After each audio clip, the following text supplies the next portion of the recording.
चल उड़ जा रे पंछी के अब ये देश हुआ बेगाना, चल उड़ जा रे पंछी।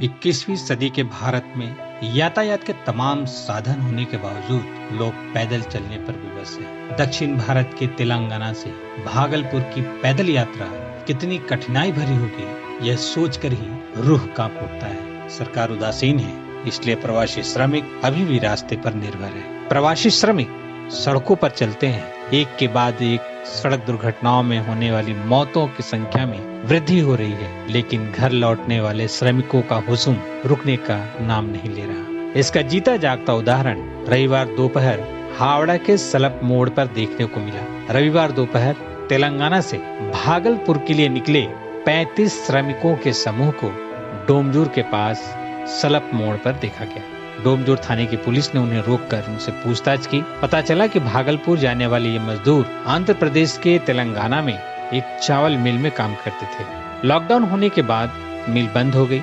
पास में जो पैसे थे वो इतने दिनों में खर्च हो गए। मिल मालिक से जब कोई सहायता नहीं मिली तो इन्होंने घर जाने के लिए निश्चय किया। सारी घटना से अवगत होने के बाद पुलिस व स्थानीय लोगों की मदद से सभी श्रमिकों को भोजन कराया गया। काफी देर रुकने के बाद भी जब प्रशासन की ओर से भागलपुर जाने के लिए कोई मदद नहीं मिली, इन्हें कोई वाहन उपलब्ध नहीं कराया गया, तो ये एक बार फिर रास्ते में घटने वाली घटनाओं से अनजान पैदल ही भागलपुर की ओर कूच कर गए। इस संदर्भ में पूर्व राज्य मंत्री मोहंती चटर्जी ने कहा कि कोई भी सरकार इन प्रवासी श्रमिकों के बारे में नहीं सोच रही। उन्हें राज्य में वापस लाने के लिए कोई प्रभावी पहल नहीं कर रहा है। उनकी बार बार मांगों के बावजूद सरकार अभी भी लगभग उदासीन ही है। দুটো সরকারেরই তারা এই ব্যাপারে কোনো ভূমিকা নিতে চাইছে না, তারা কোনো দায়িত্বই নিতে চাইছে না। তারা এখন বিষয়টা হচ্ছে কেন্দ্রীয় সরকার যেমন বলছেন, এমনকি খোদ আমাদের বিচারালয় বলছেন যে এটা আমাদের দায়িত্বের মধ্যে পড়ে না, কে কোথায় হাঁটছে না হাঁটছে এসব আমাদের দেখার মধ্যে পড়ে না।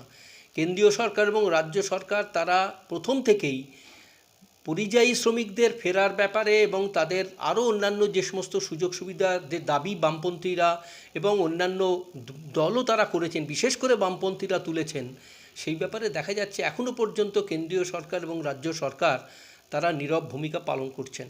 তারা অন্য ক্ষেত্রে যেভাবে তৎপরতা দেখাচ্ছেন, বিশেষ করে বিদেশে যারা রয়েছেন তাদেরকে ফ্রি অফ কস্টে নিয়ে আসার ব্যবস্থা করছেন প্লেনে করে, অথচ এখানকার মানুষরা তারা যাতে নিজেদের বাড়িতে ফিরে যেতে পারে সেই ব্যবস্থা করছেন না।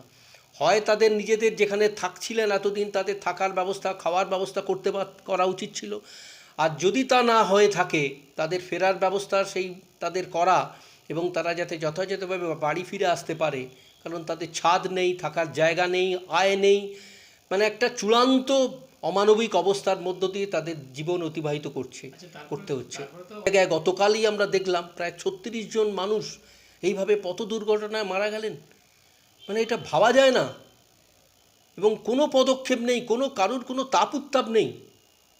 সেই জন্য আমরা বারে বারে বলবো, দাবি তুলব যে এখনই এই বিষয়ে ব্যবস্থা গ্রহণ করা উচিত। মানুষের পাশে দাঁড়ানো যে দায়িত্ব সেই দায়িত্ব গ্রহণ করতে হবে। भागलपुर के रहने वाले चंदन चौधरी तेलंगाना में एक राइस मिल में काम करते थे। लॉकडाउन के बाद कारखाने में काम बंद हो गया। इसके बाद से वह घर आने की कोशिश करते रहे पर कामयाब ना हो सके। पिछले 13 तारीख को गांव जाने की जिद मन में ठान पैदल ही चल पड़े।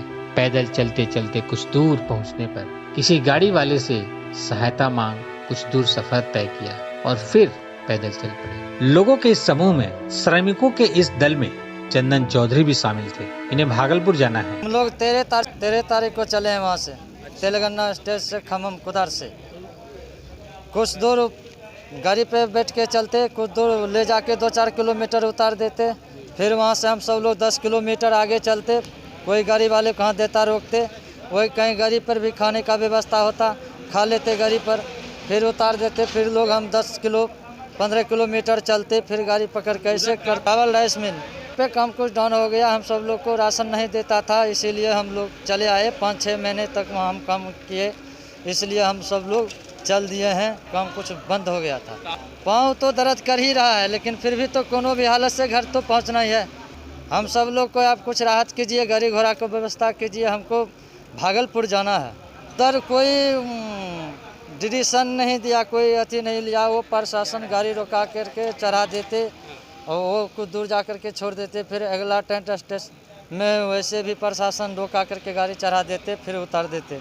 बंगाल सरकार को यही कहेंगे व्यवस्था करे, गरीब मजदूर लोग हम सब चल के आए, थक गए, हमारे पास उतना पैसा कौड़ी भी नहीं है, भूखे प्यासे चलते हैं, किसी तरह से हमको भागलपुर जिला छोड़ देना चाहिए। आप सोच सकते हैं कि तेलंगाना से भागलपुर की पैदल यात्रा कितनी कष्टदायक होगी। यह 21वीं सदी के भारत का एक यादगार पहलू होगा जब इतने यातायात के साधन होने के बावजूद लोग हजारों किलोमीटर से भी अधिक का सफर पैदल तय करने पर विवश हैं। सरकार ने श्रमिक स्पेशल ट्रेन चलाने की व्यवस्था की है, लेकिन लोगों के अंदर अभी भरोसा नहीं होने के कारण लोग पैदल ही घर की ओर चल पड़े। जिस मजदूर ने दुनिया बनाई, कल कारखानों का निर्माण किया, जिसके कंधे पर पूरी दुनिया टिकी है, आज उसी मजदूर वर्ग की ओर देखने का वक्त किसी के पास नहीं। मंत्री से लेकर नेता सभी वातानुकूलित घरों में इस डर से डूब के पड़े हैं कि कहीं वे भी कोरोना के शिकार न हो जाएं। तो वहीं दूसरी ओर राज्यों से सड़क के रास्ते मजदूरों का पलायन जारी है।